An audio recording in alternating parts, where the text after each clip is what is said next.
You're playing touch butt with that dork in the park. Light heavyweight champion Alex Pereira spent Christmas Eve with his two sons. It didn't take long until Pereira started play, fighting with one of his sons who challenged him to a pillow fight. Oh! Damn! Oh!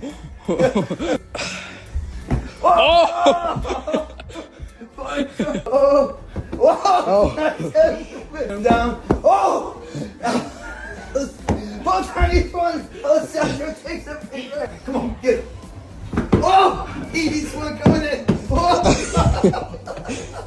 Hey, ref. Ah! Oh! Oh! Oh! Oh!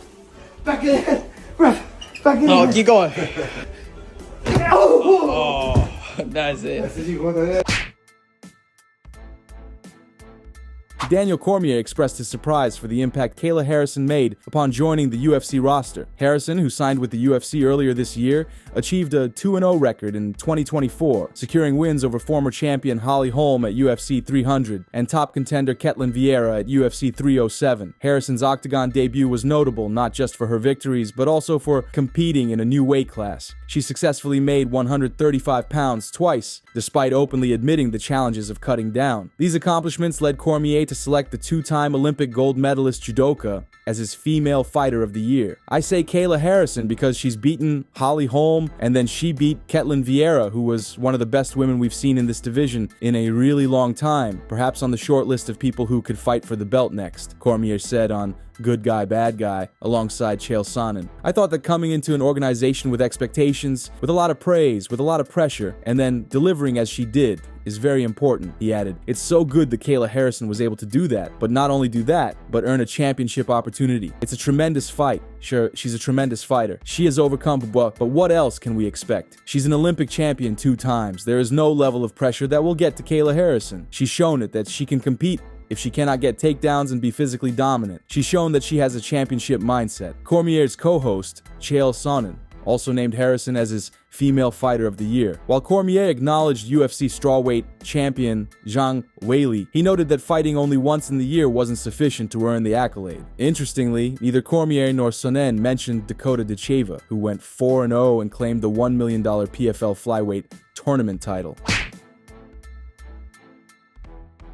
Israel Adesanya already has his next assignment lined up with a fight against Nasruddin Imavov in February, but he's also keeping a close eye on Khamzat Chimaev as a potential future opponent. That matchup wasn't necessarily on his radar until Chimaev dismantled former UFC middleweight champion Robert Whittaker back in October at UFC 308. In that fight, Chimaev secured an early takedown and then applied a fight-ending face, crank, rear naked choke, exerting such tremendous pressure that it broke several of Whittaker's teeth. I was surprised at the way Khamzat ran through Rob, Adesanya said on his YouTube channel. That was crazy. That was like, wow, that made me want to fight him. I was like, okay, shit, this guy's actually really, really good. After defeating Whittaker, Chimaev was named the new #1, one contender at 185 pounds. Despite that, he's not scheduled for the next title shot. Instead, former champion Sean Strickland will head to Australia in February to challenge reigning middleweight king Dricus du Plessis in a rematch following their first meeting in January 2024. While Chimaev's dominant performance over Whittaker seemed like it might fast-track him to a title shot, Adesanya suspected the UFC would still move forward with du Plessis versus Strickland. I knew they were going to go with this fight because I knew it was coming, Adesanya said. They already organized it, so I wasn't like, what? As for his own fight, Adesanya is looking to rebound from back-to-back losses for the first time in his career, following defeats to du Plessis and Strickland in consecutive bouts. His return on the 1st of February for UFC Fight Night card in Saudi Arabia will also mark the first time since 2018 that Adesanya isn't competing on or headlining a pay-per-view event. While some might interpret this as a demotion, Adesanya doesn't see it that way. I still get paid,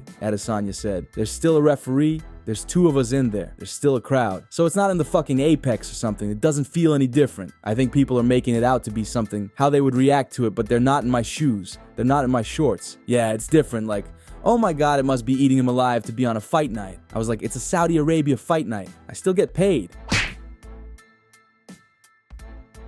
The UFC is aiming to maintain its upward momentum heading into 2025, and Dana White believes he has the ideal plan to achieve that. Despite facing fierce competition over the years, the UFC has solidified its place as the premier promotion in mixed martial arts. The organization rarely passes up an opportunity to push boundaries, and White plans to do just that next year. If everything goes as planned, Dana White intends to explore both new and familiar territories to expand the organization's brand. 2024 was a record year for us again, White said during a recent appearance on ESPN's First Take, not only as far as financially for the company, but also breaking arena records, okay? Next year, my focus is to go to a lot of places that we haven't been in a while or ever. We're trying to get into Spain. We've never done Spain. We're going back to LA at the beginning of the year, going to Seattle again, and probably going to hit Chicago and some of these other places we haven't been in a while. Among the many fights the UFC could stage next year and beyond, Jon Jones versus Tom Aspinall is the one fans seem to be clamoring for the most. While there have been questions about the heavyweight title unification bout, Dana White remains confident. The UFC CEO is determined to make Jones versus Aspinall happen in 2025. Jon Jones has never said behind the scenes, "I won't fight Tom Aspinall."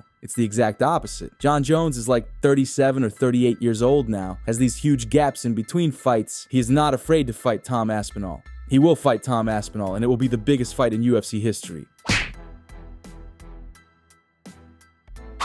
Would you fight Alex Pereira? Would I fight Alex Pereira? Ha!